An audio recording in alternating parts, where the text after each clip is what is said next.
আসসালামু আলাইকুম। আমি মোহাম্মদ নূর হোসেন, উপজেলা সমবায় অফিসার, চ্যানেল এনএইচ এর পক্ষ থেকে স্বাগত জানাচ্ছি।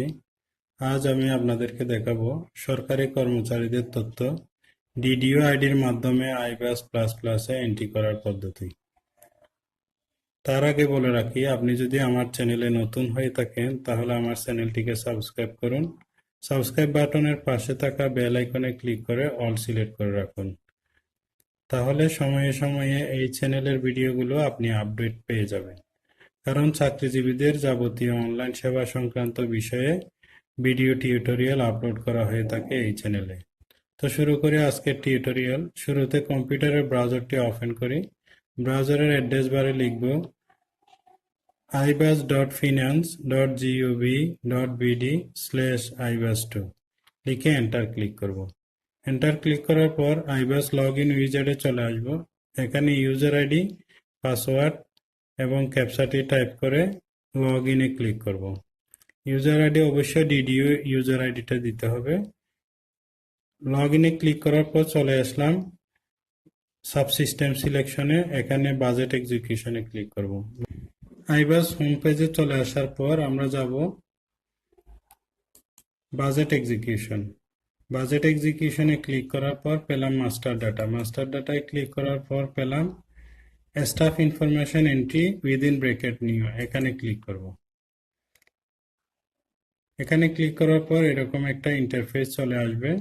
চলে আসার পর অটোমেটিকলি সিলেক্টেড থাকবে জিওবি স্টাফ, এটা সিলেক্টেড থাকবে। এটা আমাকে কিছুই করতে হবে না। এরপরে আমি এখানে ন্যাশনাল আইডিটা দিব এবং ন্যাশনাল আইডি দেওয়ার সময় একটা সাবধানতা অবলম্বন করতে হবে। সেটা হচ্ছে যে তার আগে ন্যাশনাল আইডির আগে যদি জন্মসালটা না থাকে অবশ্যই জন্মসাল সহ আইডিটা দিতে হবে।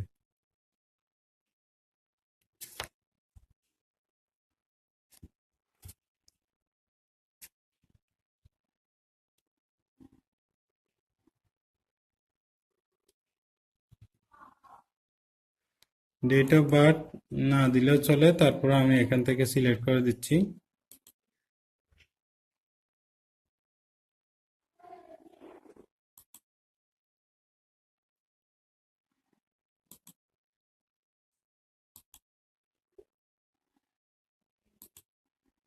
এরপরে তারপরে আমরা গোতে ক্লিক করব।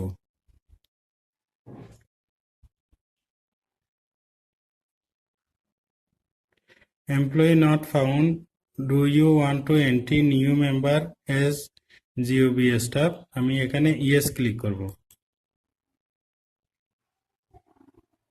ইয়েস ক্লিক করার পর আপনারা দেখতে পাচ্ছেন নির্বাচন কমিশনের সার্ভারে সংরক্ষিত এনআইডি থেকে যাবতীয় তথ্যগুলো এখানে চলে এসেছে। যে সমস্ত তথ্যগুলো এখানে অটোভাবে চলে আসবে সেগুলো কোনো এডিট করা যাবে না। যেমন একটু হালকা ডার্ক অবস্থায় যেগুলো আছে এগুলো এডিট করা যাবে না। যে সমস্ত বিষয়গুলো এডিট করা যাবে সেগুলো এখানে ব্ল্যাঙ্ক আছে। যেমন দেখেন আমি এখানে মাউস পয়েন্টারটা বসাতে পারছি, কিন্তু আমি অন্যান্য যেগুলো এডিট করা যাবে না সেগুলোতে আমি মাউস পয়েন্টার নিয়ে গেলে ক্রস চিহ্ন দেখাচ্ছে। আমি এখানে কোনো কিছুই করতে পারবো না। তো আমি এখানে প্রয়োজনীয় তথ্যগুলো এন্ট্রি দিচ্ছি। এন্ট্রি দেওয়ার কাজে আমি অব্র কিবোর্ড ব্যবহার করছি, কারণ অব্র কিবোর্ড দিয়ে বাংলা ইংলিশ যে কোনো জায়গায় লেখা খুবই সহজ। অব্র কিবোর্ডে কিভাবে বিজয় লেআউটে লেখা যায় সেটারও একটা টিউটোরিয়াল আমি সামনে করব ইনশাআল্লাহ। আপাতত আমি এখানে কাজটা শেষ করছি। ফাদার্স নেম,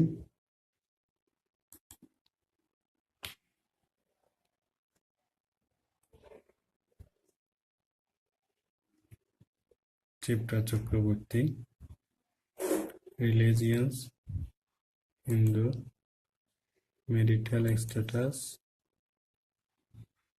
এরপরে মোবাইল নম্বর, এটা ঠিক আছে না? ইমেল অ্যাড্রেস নাই। প্রিয় দর্শক, আপনারা দেখতে পাচ্ছেন এখানে যেগুলো দেওয়া যায় না সেখানে মাউস পয়েন্টারটা নিয়ে গেলে ক্রস দেখাচ্ছে, সেগুলোতে কিছু করা যাবে না। যেখানে এডিটেবল বিষয়গুলো, যেমন এখানে মেল ফিমেল জেন্ডারটা এডিট করা যায়, ফাদার্স নেমটা দেওয়া যায়, মাদার্স নেমটা দেওয়া যায় ইংলিশে, এবং ধর্ম সিলেক্ট করে দেওয়া যায়। বিবাহিত, বিবাহিত অথবা আদার্স দিয়ে বিধবা বা বিপত্নিক এগুলো সিলেক্ট করে দেওয়া যায়, আর যদি অন্য ধরনের হয় আদার সিলেক্ট করে দিতে হবে। মোবাইল নাম্বার এডিট করা যাবে, ইমেল অ্যাড্রেস দেওয়া যাবে, টিন নাম্বার দেওয়া যাবে। এরপরে আমরা নেক্সটে ক্লিক করব। নেক্সটে ক্লিক করার পর আমরা যেহেতু এখানে ওয়াইফ নেই, ওয়াইফের এনআইডি দেওয়া লাগবে না, বাচ্চাদের ইনফরমেশন দেওয়া লাগবে না, ডিজেবল চাইল্ড না থাকলে ডিজেবল চাইল্ডের ইনফরমেশন দেওয়া লাগবে না। যাদের স্ত্রী থাকবে তারা এখানে স্ত্রীর এনআইডি দিবে, ডেট অফ বার্থ দিবে, অ্যাড দিলে এখানে নাম চলে আসবে বাংলা ইংরেজিতে সার্ভার থেকে, ইলেকশন কমিশনের সার্ভার থেকে চলে আসবে। এরপরে বাচ্চা যদি থাকে ইয়েস দিলে বাচ্চাদের তথ্য জন্ম নিবন্ধন সনদ দেওয়ার অপশন আসবে। এখানে এনআইডি অথবা জন্ম নিবন্ধন সনদ, যদি এনআইডি থাকে এনআইডি দিবে, জন্ম নিবন্ধন সনদ থাকলে জন্ম নিবন্ধন সনদ দিতে হবে। এরপর ডেট অফ বার্থ লিখবে, রিলেশন সন বা ডটার লিখবে, এরপরে বাংলা ইংরেজিতে নাম লিখে দিতে হবে। লিখে দেওয়ার পর অ্যাডে ক্লিক করতে হবে। স্ত্রীর বেলায়ও এনআইডি দিয়ে ডেট অফ বার্থ দিয়ে অ্যাডে ক্লিক করলে নাম নিয়ে নিবে, কিন্তু এখানে বাংলা ইংরেজি নাম দিয়ে দিতে হবে। এনআইডি সিলেক্ট করা থাকলে নাম অটোভাবে নিবে, আর বার্থ রেজিস্ট্রেশন জন্ম সনদ সিলেক্ট করে দিলে নাম হাতে লিখে দিতে হবে। এরপরে ডিজেবল চাইল্ড যদি থাকে ইয়েস দিলে ডিজেবল চাইল্ডের তথ্য দেওয়ার জন্য অপশন আসবে। এখানে ডিজেবল চাইল্ডের disability identification number of disable child identification নাম্বারটা দিতে হবে। এরপরে ডেট অফ বার্থ দিতে হবে, রিলেশন ডটার অর সন এটা সিলেক্ট করে দিতে হবে। এরপরে বাংলা ইংরেজিতে লিখে অ্যাডে ক্লিক করতে হবে। এরপরে আমরা নেক্সটে ক্লিক করব। এখানে যেহেতু তথ্যগুলো নাই সেগুলো আমি দিচ্ছি না। নেক্সটে ক্লিক করার পর এখানে ব্যাংক ইনফরমেশন, ব্যাংক অ্যাকাউন্ট নাম,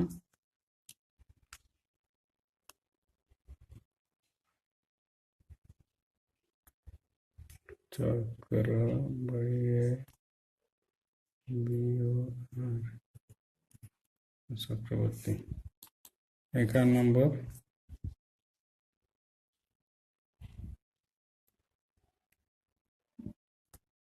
6763।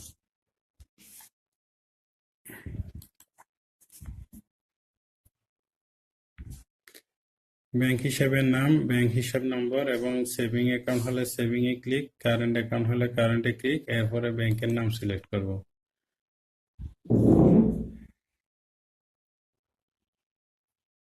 বাংলাদেশ কৃষি ব্যাংক সিলেক্ট করে দিলাম। এরপর ব্রাঞ্চ সিলেক্ট করে দিব।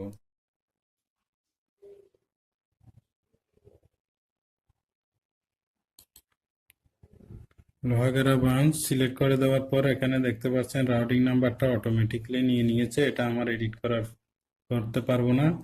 দেখতে পাচ্ছেন এখানে মাউস পয়েন্টারটা যখন নিয়ে গিয়েছি এখানে ক্রস দেখাচ্ছে। তাহলে ব্যাংক ইনফরমেশনে আমি প্রথমে ব্যাংক হিসাবের নাম, অ্যাকাউন্ট নম্বর, সেভিং অথবা কারেন্ট টিকমার্ক দিয়ে ব্যাংকটা সিলেক্ট করে দিব। এরপরে ব্রাঞ্চটা সিলেক্ট করে দিব। এরপর রাউটিং নাম্বারটা অটোমেটিকলি নিয়ে নিবে। এরপরে save and continue.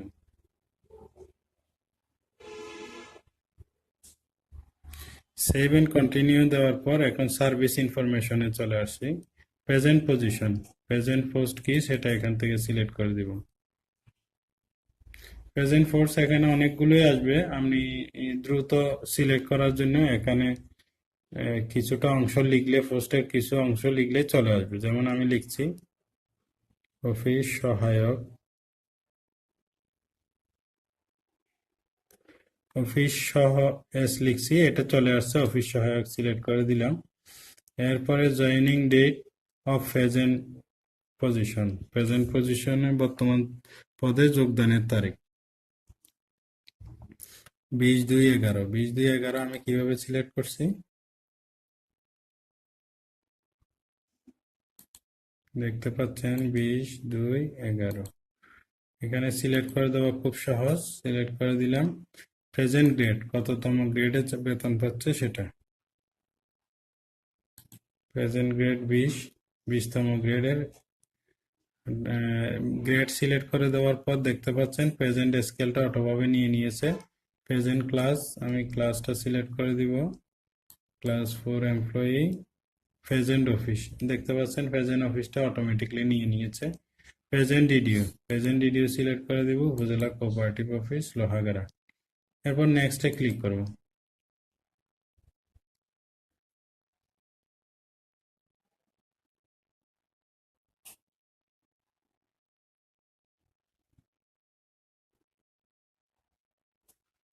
Entry valid joining date and it should not be earlier than first joining date।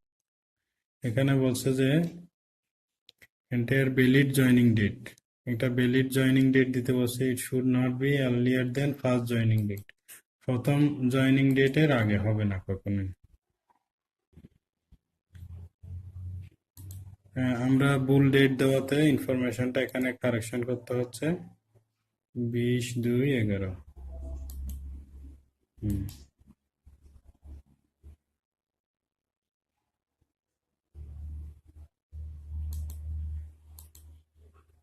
20/2/11 select করে দেওয়ার পর আমরা নেক্সটে ক্লিক করব। নেক্সটে ক্লিক করার পর আমরা চলে আসলাম ফার্স্ট জয়েনিং এ ইনফরমেশনে।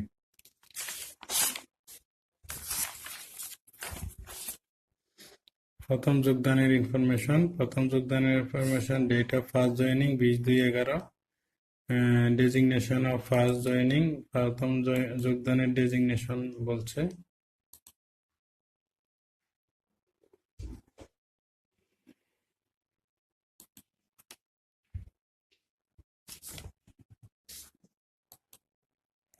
অফিস সহায়ক, গ্রেড ফার্স্ট জয়েনিং এর গ্রেড কত ছিল? 20তম grade.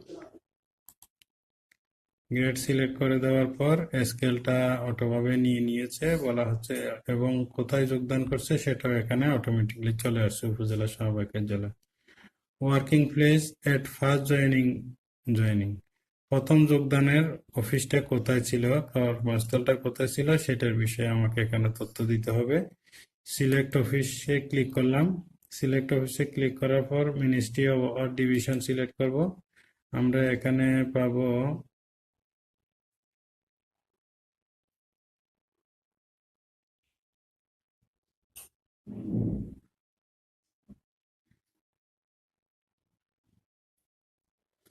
Rural development and cooperative division, এটা সিলেক্ট করে দিলাম। সিলেক্ট করে দেওয়ার পর department or directorate, department of cooperative. এরপরে সিলেক্ট করে দিব office unit group, head office department.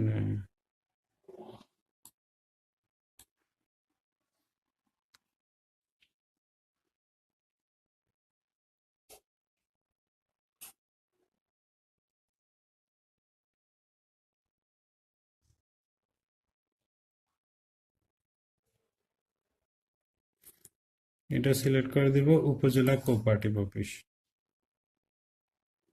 উপজেলা ফিল্ড অফিস যদি থাকে, field office upazila cooperative office Lohagara.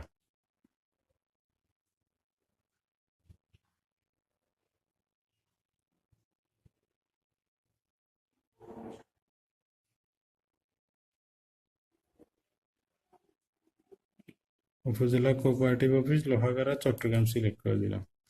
তাহলে এখানে তার প্রথম যোগদানকারী কর্মস্থলের ইনফরমেশনগুলো দিলাম। মিনিস্ট্রি অফ ডিভিশন থেকে rural development and cooperative division. Department of directorate select করে দিলাম department of cooperative. Office select করে দিলাম উপজেলা কোঅপারেটিভ অফিস। আর ফিল্ড অফিস যে যদি ফিল্ড অফিসে উপজেলা কোঅপারেটিভ অফিস সিলেক্ট করে দিয়ে ওকে দিলাম। ওকে দেওয়ার পর এবার নেক্সটে ক্লিক করব। নেক্সটে ক্লিক করলাম। নেক্সটে ক্লিক করার পর এবার information on promotion on or higher scale, সে যেহেতু কোনো প্রমোশন পায়নি তার তথ্য এখানে দিব না। যদি প্রমোশন কারো থাকে, আপনারা যারা করবেন, এখানে ড্রপ ডাউন মেনুতে ক্লিক করলে প্রমোশন হলে প্রমোশন সিলেক্ট করে দিবেন, হায়ার স্কেল হলে হায়ার স্কেল, সিলেকশন গ্রেড হলে সিলেকশন গ্রেড, টাইম স্কেল হলে টাইম স্কেল, অথবা অন্য একটি সিলেক্ট করে দিবেন। সিলেক্ট করে দেওয়ার পর ডেট অফ গেটিং, কোন ডেটে পেয়েছে সেটা সিলেক্ট করে দিবেন। এখান থেকেই দিয়ে দিতে পারবেন অথবা ম্যানুয়ালি লিখতে পারবেন। পে গ্রেড, কোন গ্রেডে প্রাপ্ত হয়েছেন সেটা এখান থেকে স্কেল থেকে সিলেক্ট করে দেবেন। ড্রপ ডাউন মেনুতে ক্লিক করলে পেয়ে যাবেন। আর গ্রেড নাম্বারটা এখান থেকে দিবেন। এই গ্রেড নাম্বার দিলে স্কেল নিয়ে নিবে, তাহলে আপনাকে আর কিছু করতে হবে না।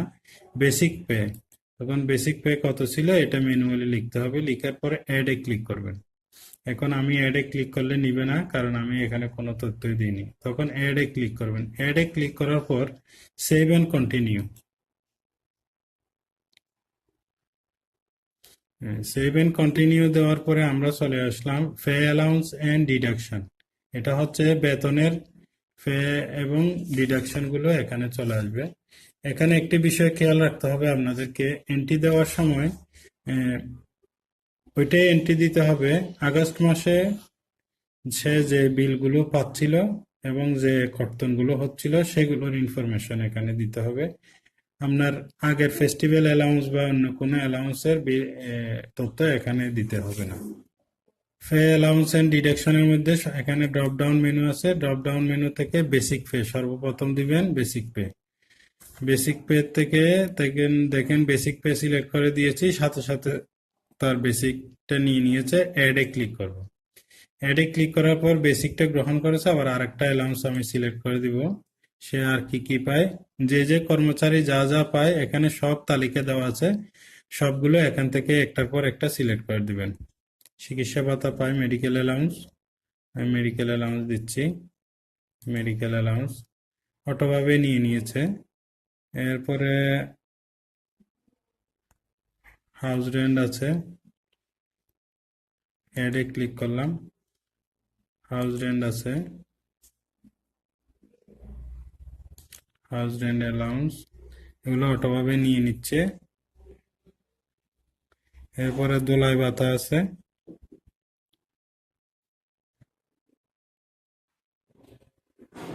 অ্যাড এ ক্লিক করলাম। অ্যাড এ ক্লিক করলে দেখতে পাচ্ছেন আরেকটি অপশন চলে আসছে, ওয়াশিং অ্যালাউন্স। ওয়াশিং অ্যালাউন্স,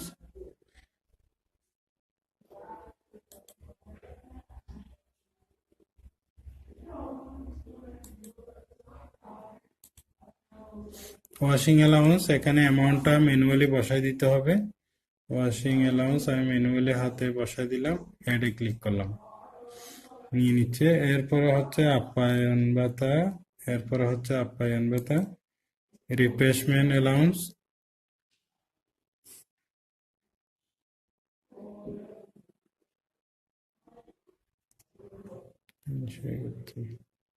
আপনি কোড নাম্বার দিয়েও দেখতে পারবেন, এখানে কোড নাম্বার আছে, কোড নাম্বার দিয়ে দেখতে পারেন। রিফ্রেশমেন্ট অ্যালাউন্স এগুলো ম্যানুয়ালি বসা দিতে হবে, এগুলো ম্যানুয়ালি বসে দিবেন। হ্যাঁ, তাহলে এই পাকে বলে রাখি, অ্যালাউন্স গুলো যেগুলো এখানে অটোভাবে নিবে সেগুলো তো অটোভাবে নিবে, আর যেগুলো তো অটোভাবে আসবে না সেগুলো আপনি ম্যানুয়ালি লিখে দিবেন। লিখে দিয়ে ডান পাশে অ্যাড এ ক্লিক করবেন। এখান থেকে যদি কোনো একটা বিষয়ে আপনি ভুল ক্রমে অ্যাড করে থাকেন, তখন আপনি রিমুভ দিলে সেটা রিমুভ হয়ে যাবে। এই যে এখানে ডান পাশে রিমুভ আছে, রিমুভে ক্লিক করলে রিমুভ হয়ে যাবে। সিলেক্ট করার সময় দেখতে পাচ্ছেন এখানে সবগুলো কোড বাথার তালিকা দেওয়া আছে। আপনি খুঁজে নিতে যদি কষ্ট হয়, এই যে বাম পাশে এখানে কোড নাম্বার দেওয়া আছে, কোড নাম্বার দিয়ে দেখে নিতে পারেন। 305, 304 এভাবে দেওয়া আছে, আপনি কোড নাম্বার থেকে সিলেক্ট করতে পারেন। এগুলো দেওয়ার পর প্রাপ্ত অ্যালাউন্স, বেসিক পে এবং অ্যালাউন্স গুলো সেট করে দেওয়ার পরে আমি নেক্সট এ ক্লিক করব। নেক্সট এ ক্লিক করার পর এখন আসছে দেখেন ডিডাকশন গুলো, কর্তন গুলো আসছে। ইকোনমিক, এখানে কর্তনগুলো যাদের ইনকাম ট্যাক্স আছে, ইনকাম ট্যাক্স এই যে এখান থেকে ইন্ডিভিজুয়াল এটা সিলেক্ট করে দিবেন। এখান থেকে আপনি ইকোনমিক কোড সিলেক্ট করে দিবেন। ইকোনমিক আমরা দেখতে পাচ্ছেন এখানে তালিকা সবগুলোই দেওয়া আছে, এর মধ্যে কোড নাম্বার দেওয়া আছে। কোড নাম্বার দেখে আপনি খুঁজে বের করতে পারবেন, আপনাকে খুঁজে বের করতে কষ্ট হবে না।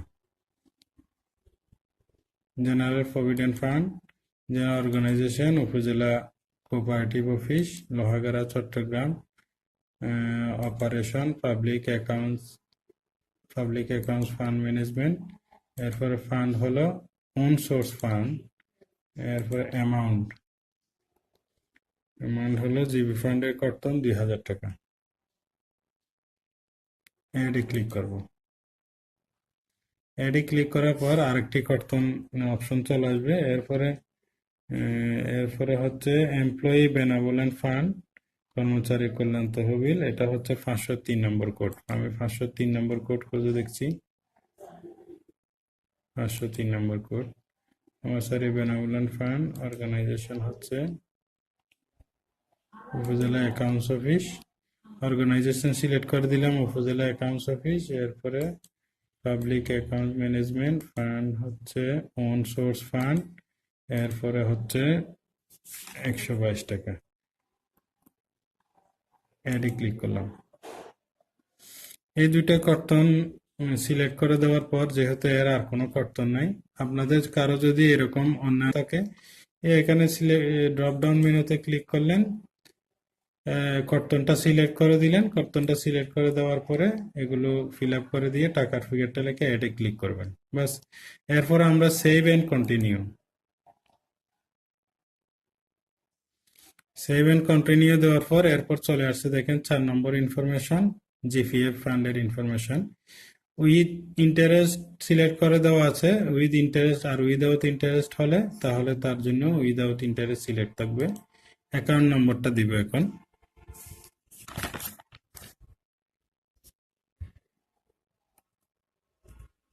ইপিএফ অ্যাকাউন্ট নম্বরটি আমাদের সাধারণত বাংলায় থাকে, সেটাকে ইংরেজি ভার্সনে অনেকটা বেঙ্গলিশ আর কি, এটা লিখে এইভাবে দিতে হবে। আর ভলিউম নম্বর অ্যাকাউন্টস অফিস থেকে জেনে নিয়ে ভলিউম নম্বরটা এখানে দিতে হবে।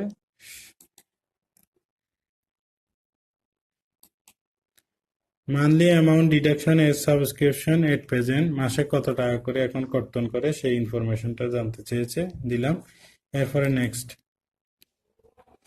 নেক্সটে দেওয়ার পর এই কর্মচারীর কারেন্ট জিপিএফ অ্যাডভান্স নেই, যাদের অ্যাডভান্স থাকবে তারা জিপিএফ মঞ্জুরির আদেশ নাম্বারটা এখানে লিখবে, তারপরে মঞ্জুরির ডেটটা লিখবে, তারপরে কত টাকা জিপিএফ লোন উত্তোলন করছে সেটা এখানে লিখবে, অ্যাডভান্স নিয়েছে সেটা লিখবে, তারপরে টোটাল নাম্বার অফ ইনস্টলমেন্ট এটা এখানে লিখবে। লিখার পরে এখানে ইনস্টলমেন্ট অ্যামাউন্টটা অটোভাবে নিয়ে নিবে। ইনস্টল স্টার্টিং ডেট, কয় তারিখ থেকে কর্তন শুরু হয়েছে সেটা এন্ট্রি দিবে এখানে। এরপরে নাম্বার অফ ইনস্টলমেন্ট পেড, এই পর্যন্ত কয়টা পেড করছে সেই তথ্যটা এখানে দিবে। এগুলো সবগুলোই ম্যানুয়ালি, শুধু এখানে ইনস্টলমেন্ট অ্যামাউন্টটা অটোভাবে নিয়ে নিবে। টোটাল ইন্টারেস্ট অ্যামাউন্টটা এখানে লিখতে হবে। অ্যাডজাস্টমেন্ট অ্যামাউন্ট হচ্ছে, কারো যদি ইন্টারেস্ট হয় 8,000 টাকা, তাহলে সে ধরুন তার 2 কিস্তিতে ইন্টারেস্টটা দিবে, 2 কিস্তি হলে হয় তার 7,000 টাকা, বাকিটা হচ্ছে অ্যাডজাস্টমেন্ট অ্যামাউন্ট। এখানে বাকি 1,000। আমি আবার বলছি বিষয়টা, ইন্টারেস্ট অ্যামাউন্ট যদি হয় আনুমানিক 8,000 টাকা, সে যদি 2 কিস্তিতে দেয় তাহলে তার 2 কিস্তির পরিমাণ দাঁড়ায়, এখানে কিস্তি মনে করেন 3,000, 3,500, 2 কিস্তির ফলে তার অ্যামাউন্ট দাঁড়ায় 7,000, বাকি 1,000 টাকা অ্যাডজাস্টমেন্ট অ্যামাউন্ট হবে, এখানে অ্যাডজাস্টমেন্ট অ্যামাউন্টে লিখে দিতে হবে। এরপর ইন্টারেস্ট ইনস্টলমেন্টের এটা অটোভাবে নিবে। এরপরে number of interest installment paid, সুদের কয়টি কিস্তি পরিশোধ করা হয়েছে সেটা দিয়ে অ্যাডে ক্লিক করতে হবে। আমি আরেকটা ভিডিওতে সেটা ইন্টারেস্ট সহ দেখাবো, একজন কর্মচারীর জিপিএফ অ্যাডভান্স সম্পন্ন কর্মচারীর এটা টিউটোরিয়াল দেখাবো। এখন আমরা সেভ এন্ড কন্টিনিউ দিব। সেভ এন্ড কন্টিনিউ দিয়ে এখানে লোনের বিষয়টা চলে আসলো। যাদের লোন আছে ঠিক সেম ভাবে এখানে এগুলো ফিল আপ করতে হবে তথ্যগুলো। এরপরে সেভ এন্ড এক্সিট।